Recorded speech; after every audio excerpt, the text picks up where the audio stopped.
Assalamualaikum warahmatullahi wabarakatuh. Halo semuanya, kembali lagi di Podku. Nama saya Rivalna Darani Ayu.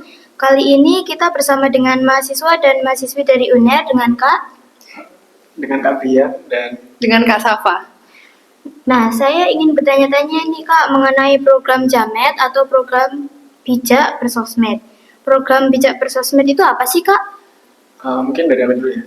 Sebenarnya itu salah satu proker dari KKN kami. Kami ada 10 proker, salah satunya itu untuk sosialisasi tentang bijak bersosial media.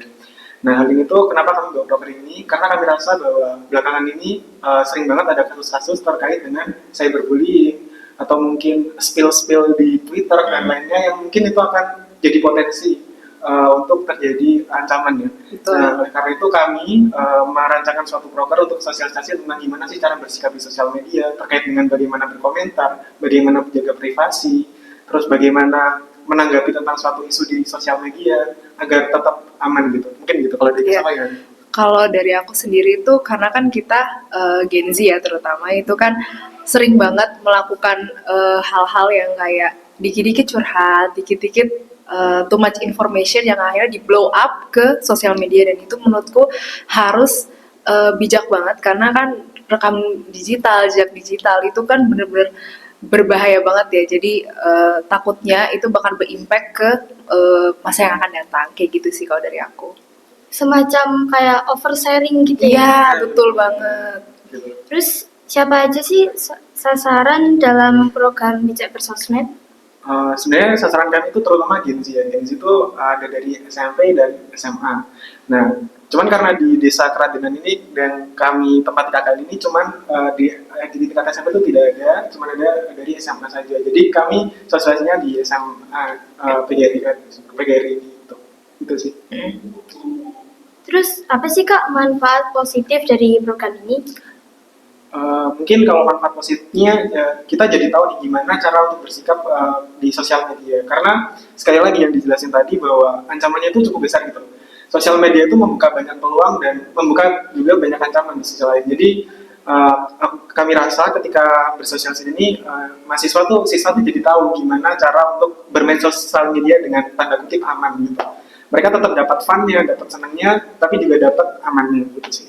Karena kan sosial media ini kan luas ya, jadi kayak apa namanya, banyak banyak ancaman. Terus juga kalau misalnya kita nggak bijak tuh bisa mencebloskan kita bahkan tuh ke ranah hukum gitu kalau misalnya kita nggak bijak menggunakan sosial media tersebut, kayak gitu. Gitu sih.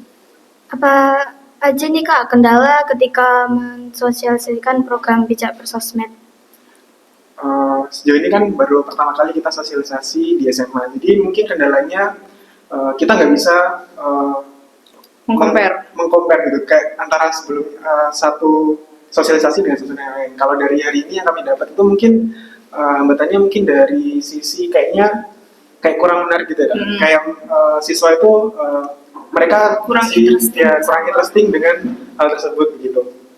Itu yang pertama. Jadi yang kedua terkait dengan jumlah dari siswa yang ingin kami edukasi sangat terbatas. Jadi tidak bisa banyak gitu. Untuk hari ini kami mengedukasi 30 siswa. 31. Ya, 31 siswa. Jadi itu sih kalau dari pandanganku gitu. Kalau mungkin Iya sih, maling sama juga kayak Brian, karena mungkin kita juga baru pertama kali sosialisasi, jadi kayak kita belum tahu nih pandangannya atau referensinya gimana untuk mengedukasi bijak bersosmed ini, karena kan baru pertama kalinya juga. Terus juga apa ya, kendalanya sih karena kurang menarik, jadi anak-anaknya jadi kurang interesting lah sama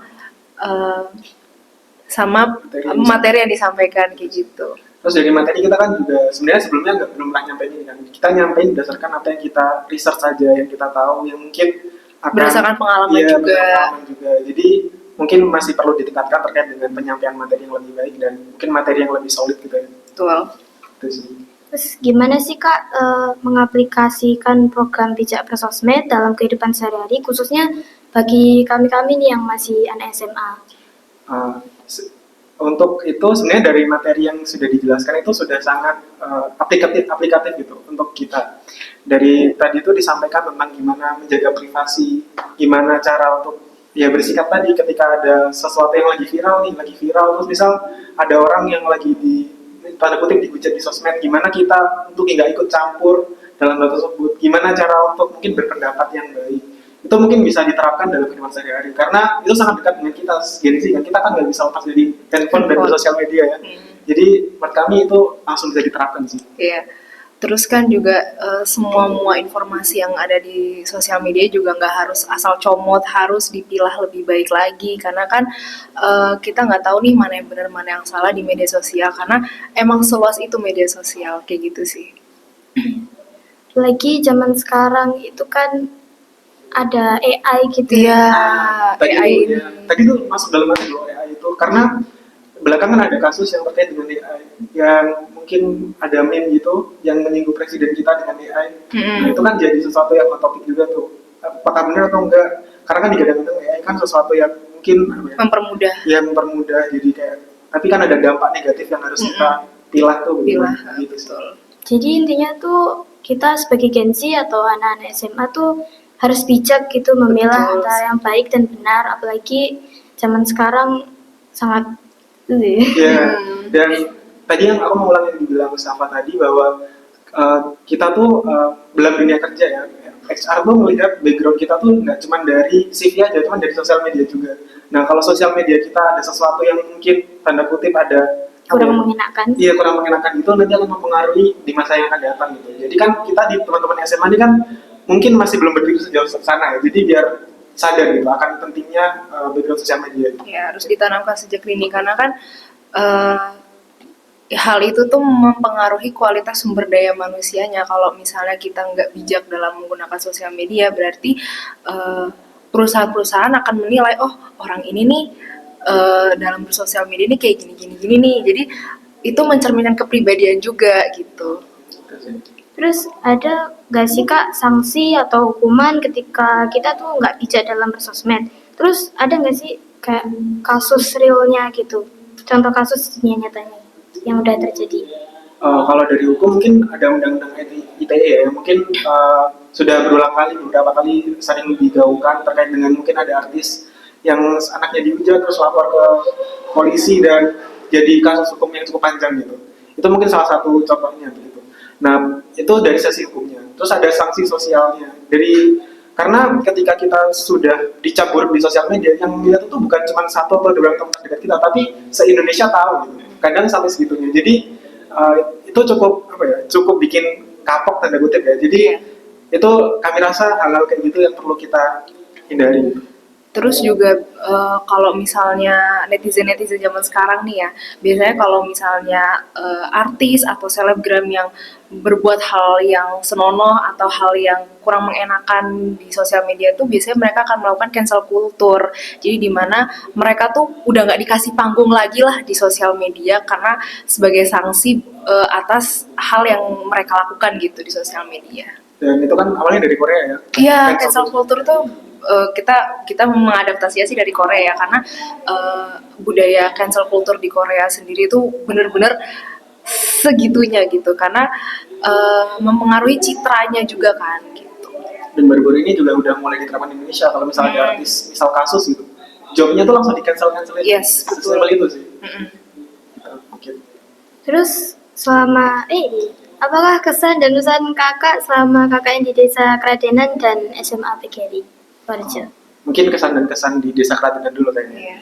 Kebetulan kita udah 15 hari ya. Udah 15 hari di Desa Kradenan dan luar biasa menyenangkan ya. Iya. Karena kan dekat sama pasar Muarjo, dekat sama kayak dekat kota, kita sering banget jajan gitu karena dekat kemana-mana, jajan juga enak gitu. Terus warga-warganya juga ramah-ramah dan terima banget. Welcome banget. Dari mulai petugas di desa, dari warganya sekitar juga kalau kita mau ada program gitu, mereka tuh sambutannya sangat hangat gitu. Jadi cukup bersyukur kita ditaruh di Desa Kradenan. Iya benar-benar. Dan itu juga sih. Kan kegiatan-kegiatan yang dilakukan di Kradenan ini juga beragam gitu. Kita yang tadinya hanya menyesuaikan dengan proposal kami, terus tiba-tiba ada kegiatan ini dan menurut kami sih kayak ini sesuatu yang baru nih, ada budaya inilah, ada tradisi ini, kayak gitu-gitu sih. Ya, terus untuk terkait di SMA PGRI ini, Aku sebenarnya kaget sih karena di SMA ini tuh ternyata banyak banget ya ternyata kegiatannya, mulai dari dijelaskan kemarin sama ibu gurunya bahwa ada kegiatan kayak tata boga, terus ternyata keterampilannya tuh juga diasah termasuk podcast kayak Podcast, gitu. ya. Jadi kayak mes aja gitu, keren, udah keren-keren gitu. Bener. Ya, terima kasih Kak sudah mau meluangkan waktunya. Terima kasih juga Terima udah kasih mau juga. undang. Iya. Oh maaf kalau agak belibet. It's Oh, enggak okay. apa-apa. Ini semua baru pertama kali gitu. Iya, kita baru pertama kali di Jangan lupa like, comment, share, dan subscribe. Salam dari saya. Wassalamualaikum warahmatullahi wabarakatuh. Bye-bye.